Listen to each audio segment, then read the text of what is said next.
வணக்கம். இன்றைக்கி நம்ம பார்க்க போகிற சமையல் சண்டே ஸ்பெஷலாக ஒரு மட்டன் பிரியாணி, அதுக்கு தொட்டு சாப்பிட்ற மாதிரி மட்டன் தொக்கு, கூடவே பார்த்திங்கன்னா மட்டன் சூப்பு. இது மூணும் எப்படி செய்யலாங்கிறத பார்க்கலாம். ஒரு குக்கர் எடுத்துக்கலாம். தேவையான அளவுக்கு நல்லெண்ணெய் சேர்த்துக்கலாம்.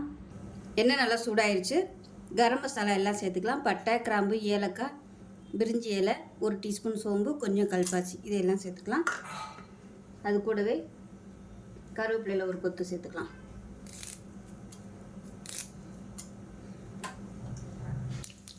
இப்போ பாருங்கள், மசாலா எல்லாமே நல்லா பொரிய ஆரம்பிச்சிருச்சு. ஒரு 15 சின்ன வெங்காயம் தட்டி வச்சுருக்கேன். அதே மாதிரி ஒரு 2-3 துண்டு இஞ்சி, ஒரு 5 பல் பூண்டு தட்டி வச்சுருக்கேன். சேர்த்துக்கலாம். இது கூடவே ஒரு 3 பச்சை மிளகாயும் சேர்த்துக்கலாம்.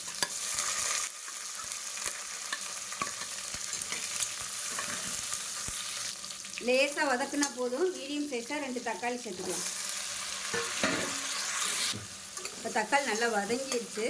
1/4 கிலோ அளவுக்கு நெஞ்செலும்பு எடுத்துக்கேன், அதை சேர்த்துக்கலாம். சேர்த்து லேசாக ஒரு வதக்கி விட்டுக்கலாம். உப்பு சேர்த்துக்கலாம்.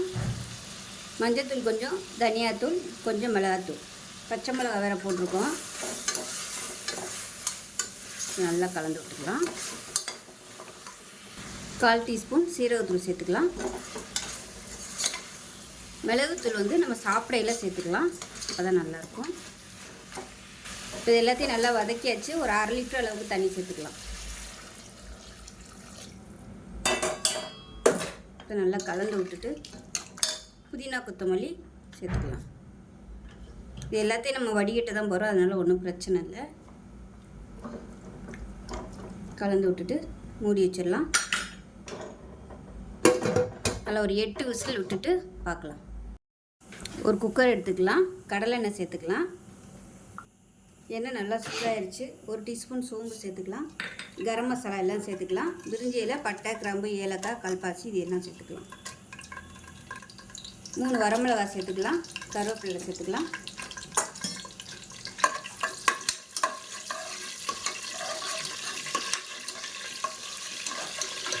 இப்போ இதில் 25 சின்ன வெங்காயம் கட் பண்ணதை சேர்த்துக்கலாம்.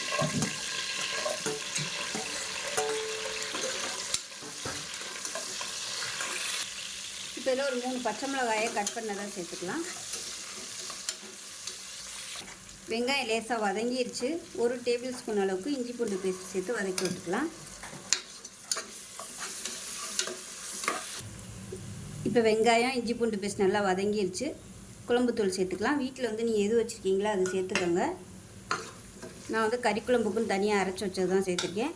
இதில் தனியாத்தூள், சீரகத்தூள், சோம்புத்தூள், மஞ்சள், இது 3மே, அதாவது இது எல்லாமே போட்டு அரைச்சி வச்சுருக்கேன். இதுதான் கறிக்குழம்புக்கு நான் யூஸ் பண்ணுறது.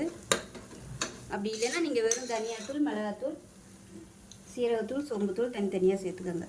இப்போ லேசாக ஒரு பரட்டிட்டு 3 தக்காளி எடுத்து வச்சுருக்கேன், இதை சேர்த்துக்கலாம். சேர்த்துட்டு நல்லா வதங்கட்டும். தொக்கு மாதிரி வரணும். இப்போ இது நல்லா வதங்கட்டும். இப்போ இதில் 1/2 கிலோ அளவுக்கு மட்டன் எடுத்திருக்கேன். உப்பு, இஞ்சி பூண்டு பேஸ்ட்டு, மிளகாத்தூள், நல்லா ஒரு 3 ஸ்பூன் அளவுக்கு தயிர், தனியாத்தூள், இது எல்லாமே போட்டு நல்லா ஊற வச்சு வச்சுருக்கேன். மஞ்சத்தூள், இது எல்லாமே போட்டு நல்லா ஒரு 1/2 மணி நேரம் ஊற வச்சு வச்சுருக்கேன். தயிர் சேர்த்து ஊற வைக்கும்போது மட்டன் நல்லா சாஃப்டாக வரும், டேஸ்ட்டாகவும் இருக்கும். இப்போ பாருங்கள், மசாலா எல்லாமே நல்லா வதங்கிருச்சு. தக்காளியும் நல்லா வதங்கி எண்ணெய் பிரிய ஆரம்பிக்குது. இந்த ஸ்டேஜில் நம்ம ஊற வச்சு வச்சுருக்க அந்த மட்டனை சேர்த்துக்கலாம். சேர்த்துட்டு நல்லா வதக்கிக்கலாம். மட்டனில் ஊற வைக்கல உப்பு சேர்த்துருக்கேன், அதனால் இப்போதைக்கு உப்பு சேர்க்க வேணாம். அரை உப்பாகவே இருக்கட்டும், ஏன்னா மட்டன்லாம் சுருங்கி வரும், இப்போ அதிகமாக போயிடும். இப்போ பாருங்கள், மட்டன் நல்லா சூடி ஏறி நல்லா கொதிக்க ஆரம்பிச்சிருச்சு. இந்த ஸ்டேஜில் தண்ணி சேர்த்துக்கலாம். தண்ணி சூடு பண்ணி வச்சுருக்கேன். நல்லா கொதிக்கிற தண்ணியாக சேர்த்துக்கோங்க. மட்டன் முங்குற அளவுக்கு மட்டும் சேர்த்தா போதும், ஏன்னா மட்டன் கொதிச்சு வரையிலையும் தண்ணி விட்டு வரும், அப்புறம் தண்ணி ரொம்ப அதிகமாக போயிடும். இப்போ கலந்து விட்டுட்டு குக்கரை மூடி வச்சிடலாம். உப்பு எப்படி இருக்குன்னு பார்த்துட்டு, உப்பு பத்தலைன்னா உப்பு சேர்த்துக்கலாம். உப்பு கம்மியாக இருக்குது, உப்பு சேர்த்துக்கலாம். இப்போ குக்கரை மூடி வச்சுட்டு அதில் ஒரு 8 விசில் விட்டுட்டு பார்க்கலாம். இப்போ ஒரு குக்கர் எடுத்துக்கலாம். கடலை எண்ணெய் சேர்த்துக்கலாம்.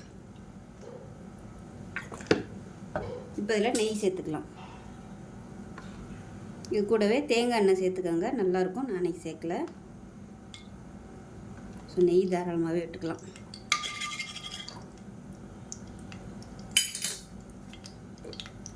எண்ணெய் சூடாகிடுச்சு. பிரியாணியில் பட்டை, கிராம்பு, ஏலக்காய் எல்லாம் சேர்த்துக்கலாம். பட்டை, கிராம்பு பொரிஞ்சது மீடியம் சைஸாக ஒரு பெரிய வெங்காயம் நீளமாக நறுக்குனதை சேர்த்து நல்லா வதக்கிக்கலாம்.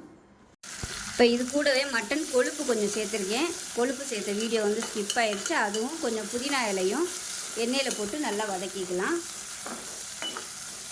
வெங்காயம் நல்லா ப்ரௌன் கலரில் வரட்டும். வெங்காயம் வதங்க உப்பு சேர்த்துக்கலாம். இப்போ வெங்காயம் நல்லா வதங்கிடுச்சு. இஞ்சி பூண்டு பேஸ்ட்டு ஒரு டேபிள் ஸ்பூன் சேர்த்துக்கலாம். சேர்த்து நல்லா வதக்கி விட்டுக்கலாம்.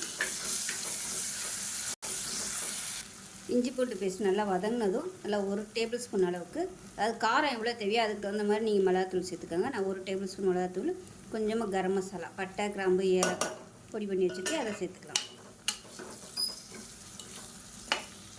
இப்போ இதில் தக்காளி அரைச்சி வச்சுருக்கேன், அதை சேர்த்துக்கலாம். நல்லா குட்டி தக்காளியாக ஒரு 3 தக்காளி அடித்து வச்சுருக்கேன். பெருசாக இருந்துச்சுன்னா 2 போதும். நான் இன்றைக்கி எடுத்துருக்க அளவு பார்த்திங்கன்னா 1/4 கிலோ அரிசி. இது நல்லா வதங்கி தொக்கு மாதிரி வரட்டும், எண்ணெய் பிரிஞ்சு. இப்போ இதில் 10 முந்திரி பருப்பு சேர்த்துக்கலாம். இப்போ பாருங்கள் நல்லா எண்ணெயெல்லாம் பிரிஞ்சு தொக்கு மாதிரி வந்துருச்சு. இந்த ஸ்டேஜில் நல்லா ஒரு 3 டேபிள் ஸ்பூன் அளவுக்கு தயிர் சேர்த்துக்கலாம்.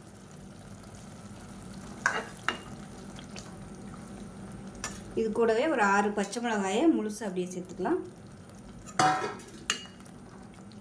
இது கூடவே நல்லா ஒரு 1/4 கிலோ அளவுக்கு மட்டன் வந்து வேக விட்டு எடுத்து வச்சுருக்கேன். இஞ்சி பூண்டு பேஸ்ட்டு, உப்பு, மிளகாத்தூள் இது எல்லாமே போட்டு வேக விட்டு எடுத்து வச்சுருக்கேன். இந்த தண்ணியை மட்டும் இருத்துட்டு வெறும் மட்டனை மட்டும் சேர்த்துக்கலாம். தண்ணி வந்து அளந்து வச்சுருக்கேன் தனியாக. இது எல்லாமே நல்லா கொதிச்சு வரட்டும்.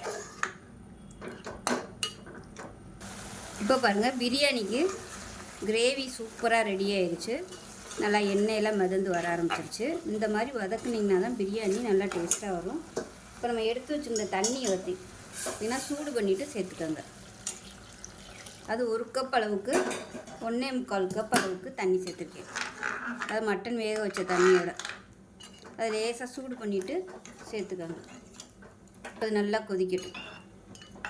ஜீரக சம்பா அரிசி நல்லா 1/2 மணி நேரம் ஊற வச்சு தண்ணியை வடிகட்டி வச்சுருக்கேன். இது தனியாக இருக்கட்டும். இப்போ நல்லா கொதிக்க ஆரம்பிக்கவும் அரிசியை சேர்த்துக்கலாம். உப்பு கம்மியாக இருக்குது, உப்பு சேர்த்துக்கலாம்.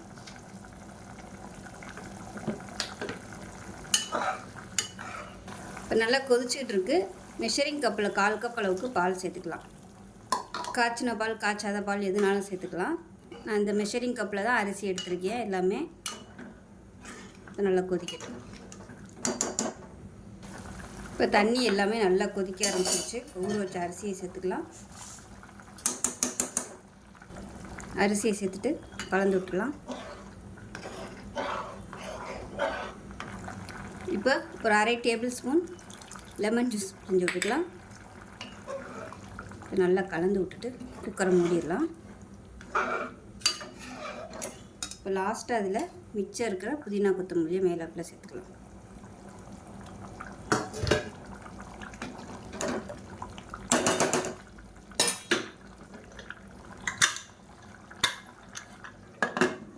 மூடி வச்சு 2 விசில் விட்டுட்டு ஸ்டீம் போனதுக்கப்புறம் பார்க்கலாம்.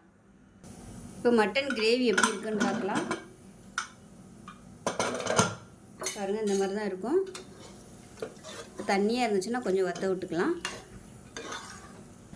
இப்போ இது கொதிக்க ஆரம்பிக்குது. இந்த ஸ்டேஜில் ஒரு 3 ஸ்பூன் அளவுக்கு தேங்காய், 2 முந்திரி பருப்பு, 1 டீஸ்பூன் சோம்பு, 1 டீஸ்பூன் போல் கசகசா இது எல்லாத்தையுமே நல்லா நைஸாக அரைச்சி வச்சுருக்கேன். இதை சேர்த்துக்கலாம். ரொம்ப சேர்க்கக்கூடாது, கொஞ்சமாக தான் சேர்க்கணும். தேங்காய் நிறைய சேர்த்திங்கன்னா டேஸ்ட் வந்து மாறிடும். இந்த தொக்குக்கு தேங்காய் பேஸ்ட் வந்து ஆப்ஷனல் தான். சேர்த்திங்கன்னா நல்லாயிருக்கும், சேர்க்காமையும் பண்ணலாம். நல்லா கலந்து விட்டுட்டு அடுப்பை குறைச்சி வச்சிடலாம். அதே மாதிரி முந்திரி பருப்பும் 2 மட்டும்தான் சேர்க்கணும். அது நல்லா திக்காகி வரட்டும். இப்போ பாருங்கள் தொக்கு சூப்பராக ரெடி ஆயிடுச்சு. இந்த ஸ்டேஜில் அமர்த்திடலாம். அது ஆறுச்சுன்னா உங்களுக்கு நல்லா கரெக்டான பதத்தில் வந்துடும். அப்புறம் ரொம்பவும் நம்ம கெட்டி அது வந்துட்டோம்னா ரொம்ப ட்ரை ஆயிரும். அதனால் இந்த ஸ்டேஜில் அமர்த்திக்கலாம். இப்போ பொடியாக நறுக்குனா கொத்தமல்லியில் சேர்த்துட்டு அமர்த்திடலாம். சூப்பரான மட்டன் தொக்கு ரெடி ஆயிடுச்சு. ஸோ உங்களுக்கு இதை விட ட்ரையாக வேணுனாலும் இன்னும் கூட நீங்கள் வற்ற விட்டுக்கலாம். இப்போ சூப் எப்படி இருக்குன்னு பார்க்கலாம். பாருங்கள், சூப்பும் அருமையாக ரெடி ஆயிடுச்சு.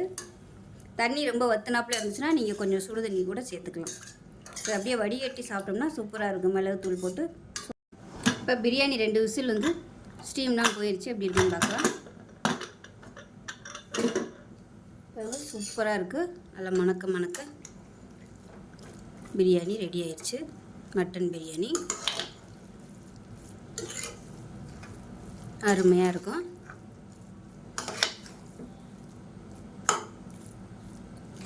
சூப்பரான மட்டன் பிரியாணி ரெடி.